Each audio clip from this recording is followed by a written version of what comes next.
Hi, my name is James and I paint miniatures. This is Spoon 37 Minis.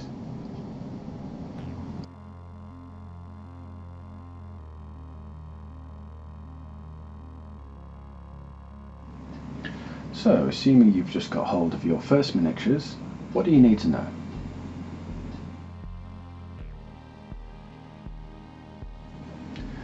So there are various kinds of miniatures and materials you can get. The normal ones you'll come across at first are plastic. They come in two types from the Games Workshop. One is easy to build, and the other are the regular multi-part plastic miniatures. A selection is shown here.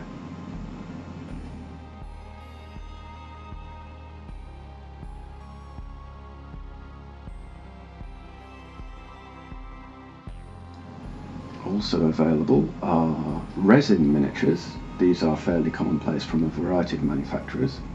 And then there's also options for plastic kits. For example, from Forge World you can get things like shoulder pads, chest pieces shown here, to go with various plastic miniatures. You can also occasionally get some metal reprints, because the Games Workshop used to make metal miniatures and now no longer does, but occasionally they will make new versions. Metal miniatures nowadays are more common from other manufacturers though.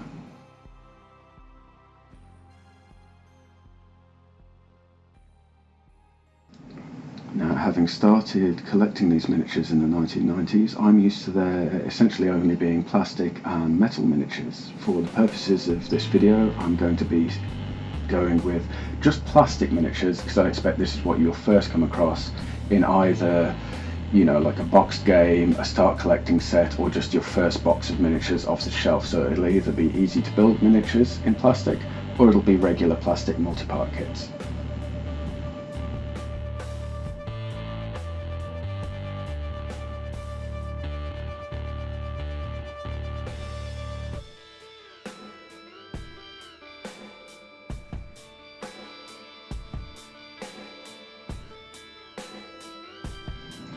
So the plastic miniatures come on a frame. They're injection molded with the frame built in, and so this frame is called a sprue.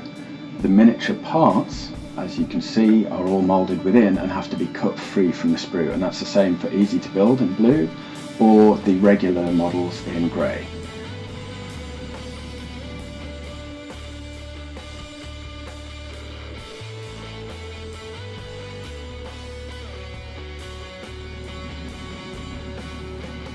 Now, to separate the plastic parts from the sprue, you will need some tools. Now, you may have tools lying around at home that look like this. This is side cutters and a knife. Side cutters to separate the part, the knife to trim away any excess. But also available, as you've no doubt noticed if you've ever tried to order anything online, they will recommend that you buy specialist hobby tools. These are generally better, but they do cost you a little extra money. So I'm going to show you both methods in this video. No matter what you buy, you will also need glue. Plastic glue on the left, super glue on the right. You may have super glue at home, but you probably will not have any polystyrene cement at home. So for a long time I actually used these tools, the side cutters and a knife. The difference between the side cutters and hobby cutters, which I hope you can see in this shot, is that the hobby cutters are actually ground flush on one side, so you can go right up against the model and cut, and it'll leave a nice smooth surface, whereas the side cutters will always leave a jagged pointed piece sticking up. Whichever tool set you go with, a full set of tools will look something like this.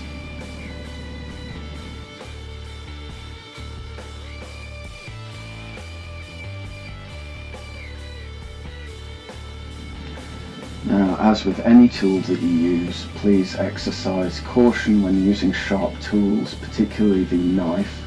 Knives will cut into your flesh very, very easily, but I'm going to show you what it will and won't do with the plastic that you're likely to be working with. This is a part of one of those plastic frames called a sprue, and I'm going to try just pushing straight down as hard as I can, wiggling the knife about. It will cut into it a certain way, but it won't actually go all the way through. It's not that strong. Perhaps if I'd used a heavier knife and more of a chopping action, maybe it would, but that's about all it will do. That having been said, where the knife really comes into its own is actually scraping or shaving away mould lines. So any sharp edge that's sticking up, you can just run the knife along it, and as you can see, curls of plastic are coming up, and now the sharp corner is rounded off. Now, cutters, as the name suggests, are designed for cutting through plastic. These side cutters make very light work of the sprue, which pings off across the room, but it leaves a pointed surface, no matter which side of the tool you use. If you use specialist hobby clippers that are flush on one side, you'll actually find that I can put them right up against the sprue and cut a nice flat surface. It isn't quite flat right up against the remaining sprue, but it's pretty close. And you see it leaves a nice flat surface. I'll also show you making the same cut as the side cutters did, and you'll be able to see the difference in what it leaves on one side completely flat compared to the opposite side, which is then pointed. You see, so that's completely flat. That's what the side cutters left, and then this piece is what the hobby clippers cut, completely flat on one side and pointed on the other.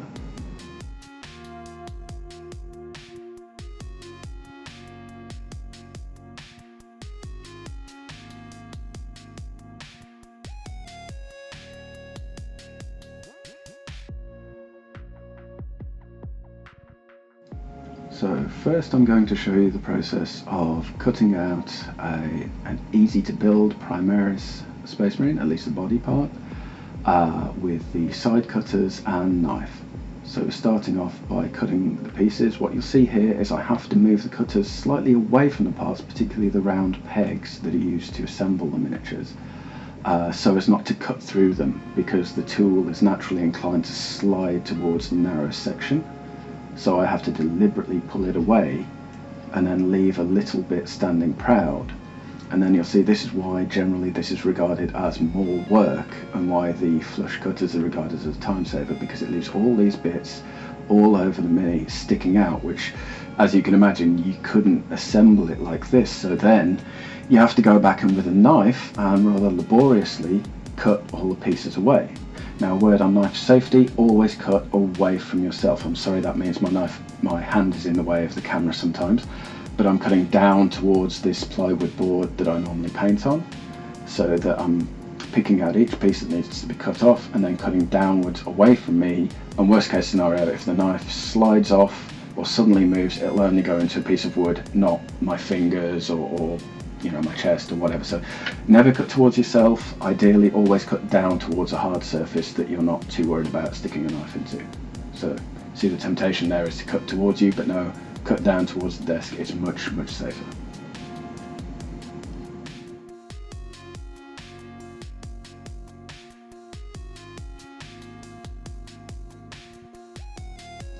Now, this might seem like a lot of laborious work, but this is actually how I did things for many, many years in the 1990s when I started.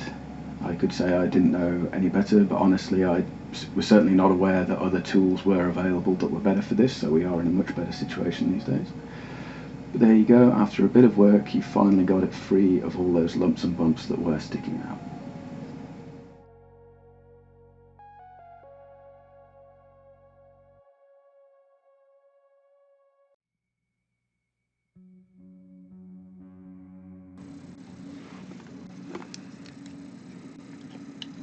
Now, to finish the job, you have to scrape away mould lines. Now, this is from the moulding process. These are sharp lines sticking up.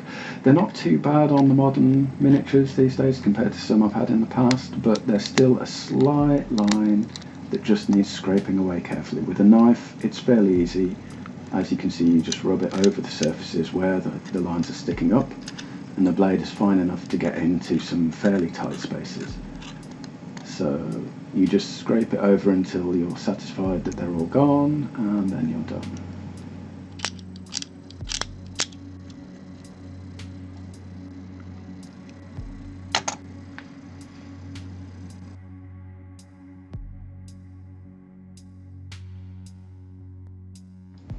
Now I'm going to show you cutting out a different torso, but with the modern tools, and you should see that it takes a lot less time and it doesn't involve using a sharp knife at all. So I'm going to cut this one out, but this time with the flush cutters I can go a lot closer right up against these surfaces and just snip, snip and cut all the pieces free, including at the pegs. I can cut right up to the edge and it makes it very, very quick and easy. Trying to show you the pegs. Quick and easy to cut out the body, and now you see there's nothing sticking out. I don't have to go around and trim it with a knife, so you can actually avoid the knife completely and you're already at that stage that you were having used the side cutters and the knife before.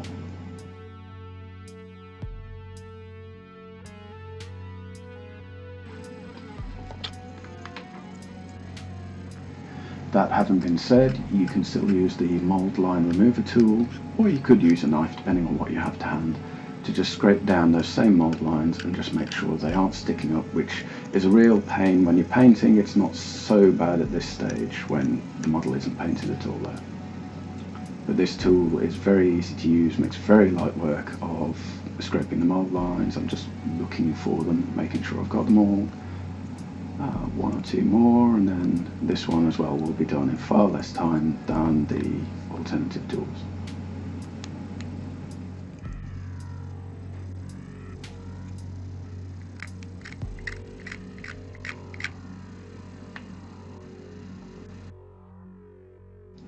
So that's the half torsos cut out. How about we assemble the rest of the model? I think I'll use modern tools for the rest of it though.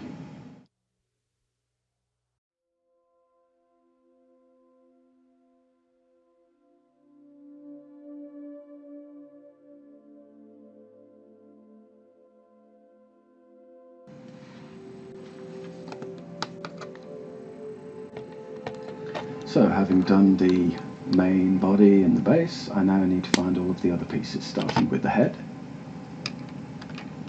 And so that's cut out and needs just a little scraping. You could get away without doing this. This part's actually going to be on the inside of the body, but it still needs the mould line scraping off the top sides of the head and the very top of the head. There are some down by the sort of neck piece, but those won't show very well afterwards, so I'm not too worried.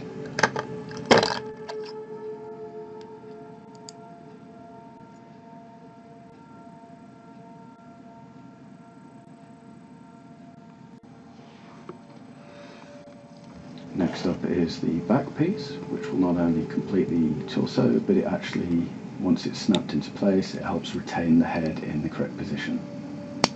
So again, you just snip it free, check it for mould lines, scrape them down as necessary.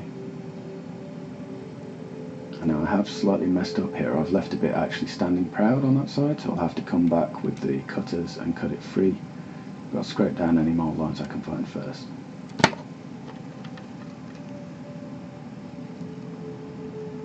There we go, that's removed, and then I can scrape that down flush so that the arm will fit on nicely. And then it's just a case of making sure the head is in place, and then you'll see there's two pegs and two holes, and it just pushes and clicks together. I tried to record the sound so you can actually hear it click together.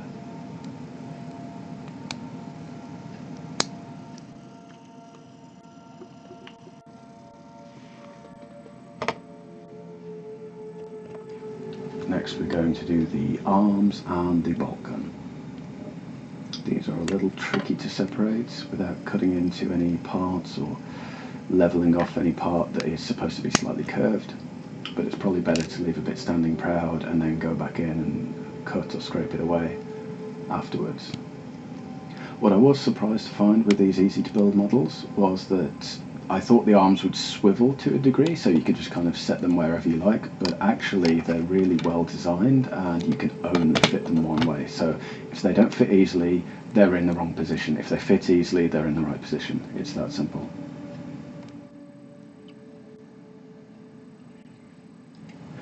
That having been said, once I scrape these free of any mould lines and any bits that were sticking up. I did actually find it surprisingly difficult to get the arms into position, so be fairly gentle. The pegs will snap off if you're not careful, so just take your time, trial fit them, check the box to see if you've got things in the right position, and just carefully fit them together, and that way you shouldn't have too many problems with this.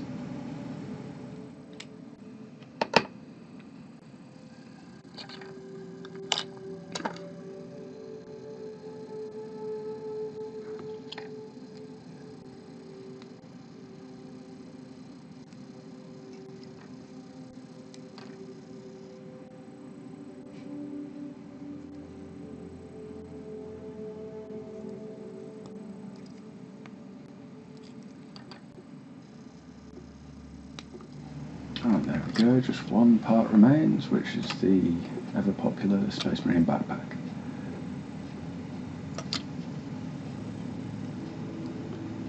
Now I did have a bit of trouble with this part. It's simply this piece here that you cut through is in between two blocks sticking up on top of the backpack, and of course with a mould line remover tool you ideally want to scrape all the way across the top of the backpack, which would knock out those details, and so it's quite difficult to actually scrape in between them without taking them away.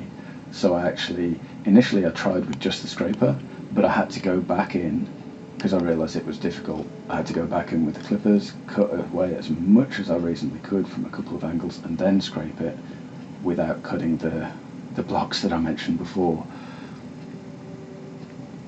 But other than that, that was the only real difficulty, I suppose you'd say, that I had with these. They are easy to build after all. I'm just not used to easy to build models. I'm used to models that are much more difficult than this normally. So for me this was a bit of a new experience.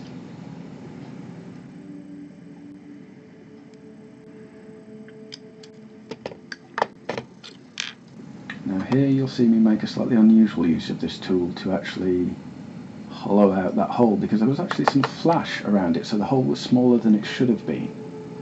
So it is a mould line still, but it's actually on the lip of the hole. So having removed it, it just pushes and clicks together very nicely.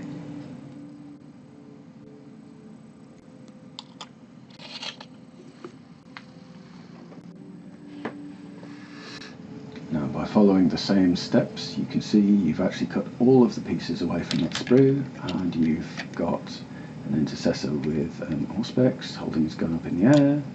You've got one Primaris Intercessor Sergeant who's pointing at something, and then you've got the guy we assembled earlier who's just kind of the ordinary guy with his gun not really aiming at anything but ready to fire at any moment.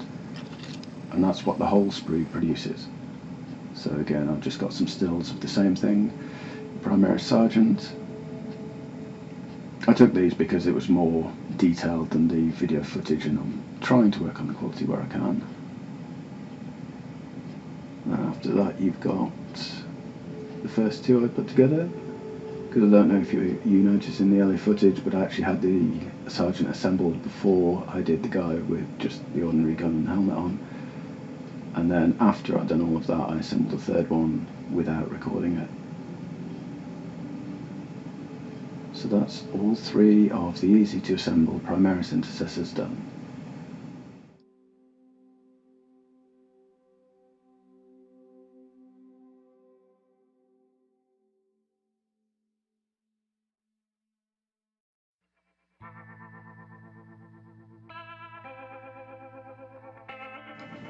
Now what about that plastic sprue that I showed earlier with the grey plastic Marines? I haven't forgotten about that, but this requires a little bit of a different approach. So you still have to cut the parts free from the frame, but generally speaking regular plastic models require gluing together or they don't stay in one piece.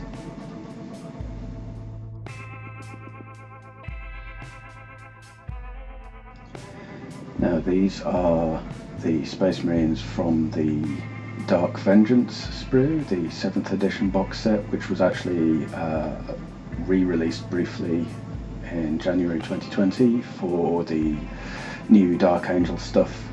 It went along with some of the metal reprints I showed earlier. These are actually monopose models. What I mean by that is you can't assemble them with different poses, they're just always going to be the same shape, the same pose. Whereas if you were to buy a box of Space Marines, a tactical squad, you'd actually find that they came in modular sub-assemblies which would allow you to pose them, you know, by moving at the waist or the position of the hands or what have you, so they could be all posed differently to these sort of set poses. But the principle remains, you still have to cut them from the sprues, scrape the mould lines and glue them together.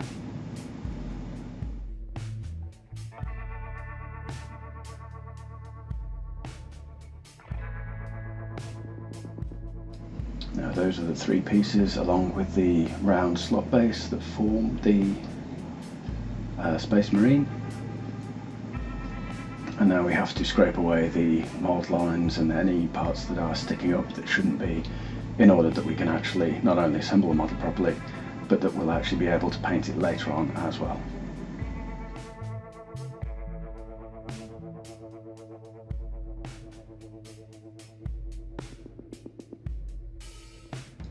So again, using the modern tools rather than the generic knife and clippers to make light work of this mould line removal tool is actually much more effective on this model because the mould lines are much more obvious. They're much bigger mould lines and there's more of them, so it just takes a little bit more work, but it's worth it, because if you try to paint over these mould lines later on, you'll actually find it very hard going, because the paint will generally fall into one side or other of the mould line, and then that means you can not only miss a part, but then you've got this horrible sort of peak and two valleys in the middle of like a leg or something. And so it's just worth taking the mould line removal tool or a sharp knife and just scraping along all of these to flatten them out.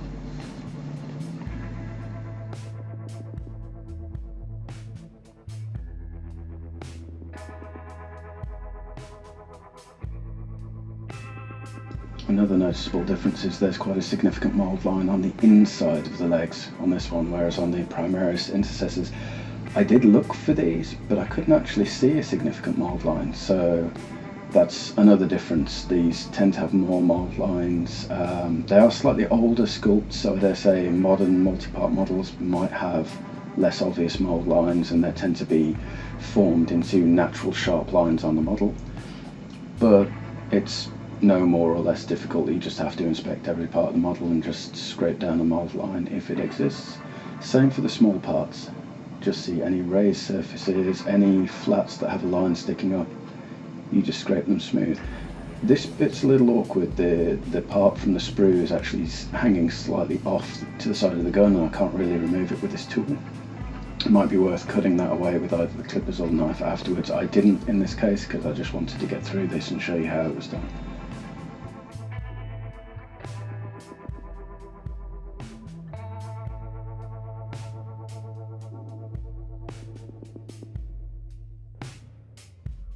Now at this point I was slightly surprised to find that there was a peg and a hole, and that this model actually almost pushes together. It's a bit deceptive though, because the hand that holds the fire end of the gun is not properly aligned with the arm, and in fact it can swivel about quite freely, and you'll find although the backpack that I'm trimming here also pushes into place, it too can wiggle about quite freely, so you really wouldn't just have this slotted together in the same way that you can with the easy to build models. You'd actually have to glue this one. I mean, I'll push it together just to show you a kind of dry fit, but then the next step is actually to glue it together.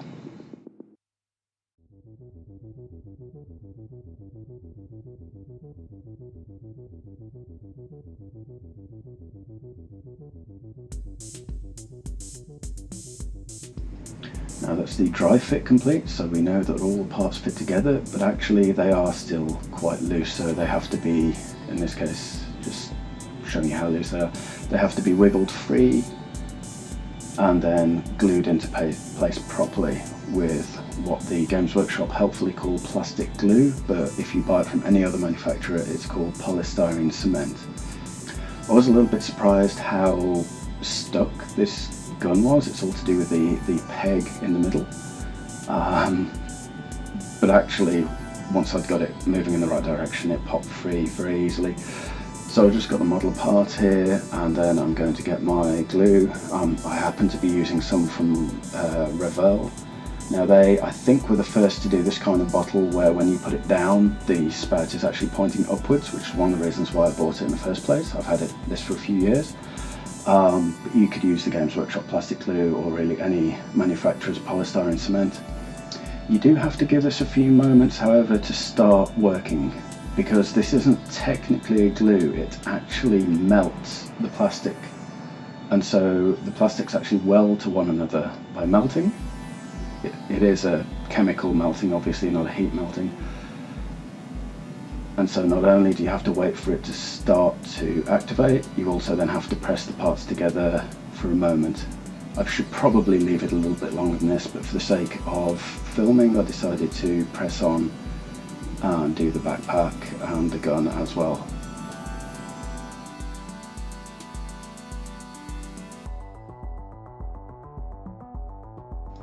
Now the instructions for the actual glue tell you to use it on both of the mating surfaces. I didn't with the base because I've generally found that's perfectly acceptable. I am doing this for the backpack though. And I suppose I should do it for every part of the model, but as I say, I've never found it to be a problem for the base, whereas too much glue sometimes is a problem. And then same principle applies. Apply it to these flat surfaces, the hole, the nub for the gun.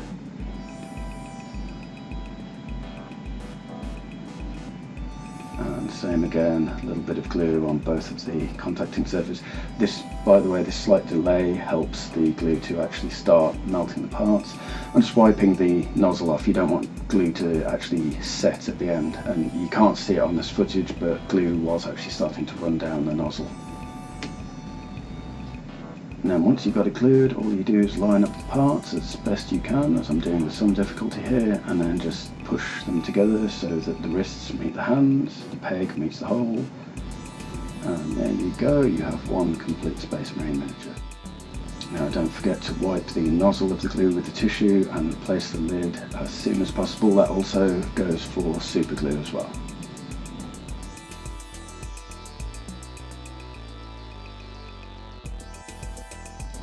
So there we go, here's some close-up shots of the fully constructed Space Marine miniature, first from the front and now from the back. See all those nice sharp details, it's all glued together as one piece, and then a size comparison, or just side-by-side shots with the Primaris and regular Space Marine. You can see the Primaris is quite a lot bigger and the regular Space Marine now looks a little bit small, strangely enough. And this is a comparison with a much older model, a 1991 World Eater.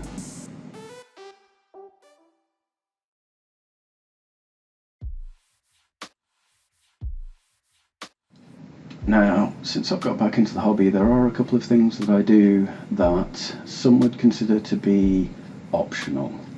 I generally don't. So for example, I would always glue the easy to assemble models together. Now, I say this, these are actually my first easy to assemble models, but unless I'm going to paint them in sub-assemblies, there's really no reason not to glue them together to keep them safe whilst painting. And then of course you're going to put a shell of paint over it, so you're not going to be able to take it apart later on anyway. So as I say, unless you need to keep the bits separate for painting, there's really no point not to do this at this point. And of course you've already done this for the other kind of Space Marine, so it keeps you in the habit of just gluing the model together.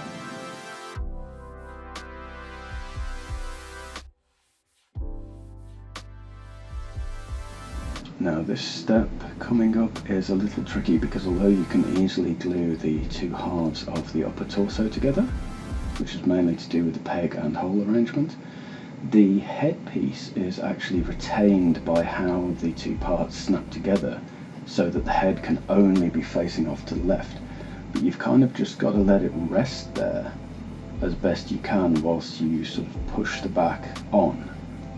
So if you jostle it and the head goes flying, you've actually got to interrupt things for a moment and then put it all back together. There you go, just holding it together for a moment. And that's the two halves glued together.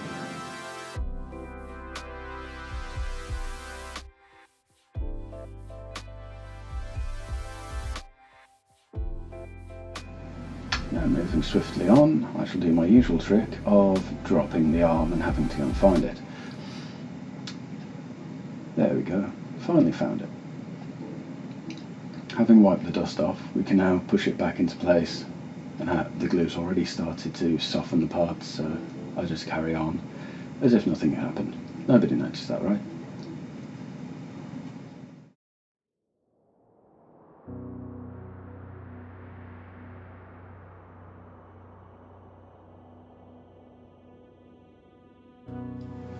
Now again, this is a click to fit model, so even though you're using the glue, there is a definite point where it just clicks and everything is in place, so I'm just pushing it together until I'm happy.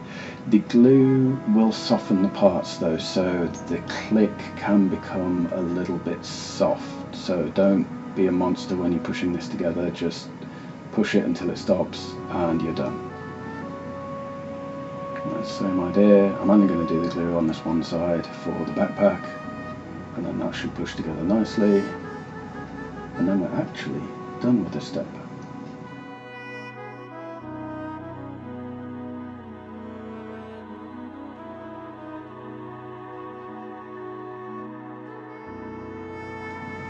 So there we go, that's our Primaris glued together. Looks pretty much the same as it did before, but now it won't come apart. Now the next optional extra is one that's often overlooked, and it is a little bit more advanced. It's drilling out your gun barrels. Now, as a Games Workshop employee once put it to me, if there isn't a hole in the end of your gun can't shoot.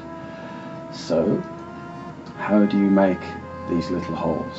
Well, you actually need an additional tool, which is called a pin vise or pin drill. Such a tool is currently sold by the Games Workshop, but you can get these from a variety of manufacturers.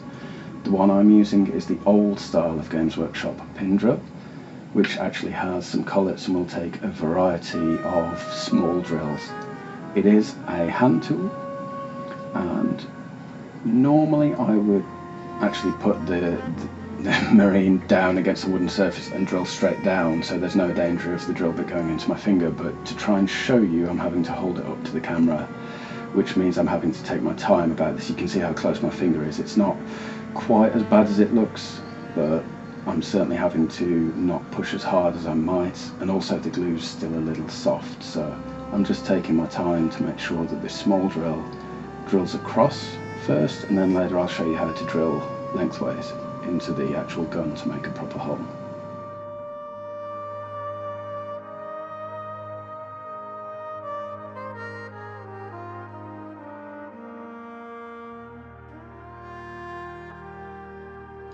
Now, if you did buy the drill from the Games Workshop, they give you 3 drill bits. The smallest would generally be used for cross-drilling the barrel, and then the next size up, which they call bolter size, the smallest size being lasgun size, would be used for the main barrel. So I'm using a small drill bit here. I'm not sure if it's exact size, I think it's about 0.8 millimeters. And I've just drilled through there, and then in order to do the end of the gun barrel, first you have to mark a point, because there isn't a divot or any moulded detail. So what I do is I just score a cross in the middle of the gun, or as close to the middle as I can get. And what you find is where the 2 lines meet, the drill will naturally bite into that quite easily. So as long as you can get the point of the drill into that cross, you should then find it very easy. Now, another point to make is I'm using exactly the same very small drill bit, because it's a lot easier to follow with a big drill bit later than it is to drill a hole with a larger drill bit.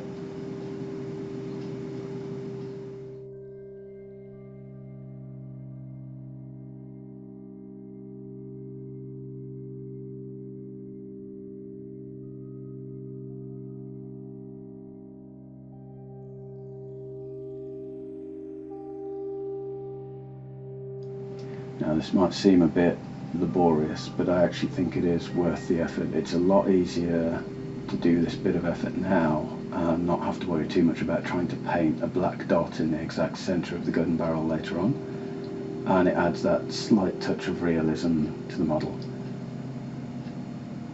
So you'll also find I'm not pressing super hard because I don't want this tiny little drill bit to snap, and I've snapped a few, so bear with me on that one. It might seem incredibly slow, but as long as there's actual spirals of plastic coming out, it is actually drilling. You can see a few moments ago I actually cleared them away, and some are actually on my finger now. And then sooner or later it should suddenly surge forwards when it goes through the bit you've already drilled.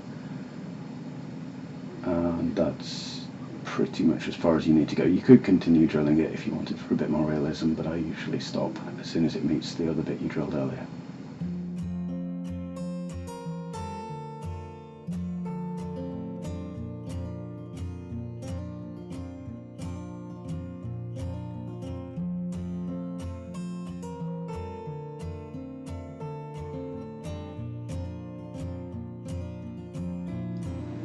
Right, next up I've actually fitted a slightly larger drill, which, if memory serves, is 1.2 millimeters. And now I'm just going to drill through that. It really doesn't take very long. It goes straight in, takes some plastic away, and that's it. That's all it takes. And now we have a hole in the end of the gun.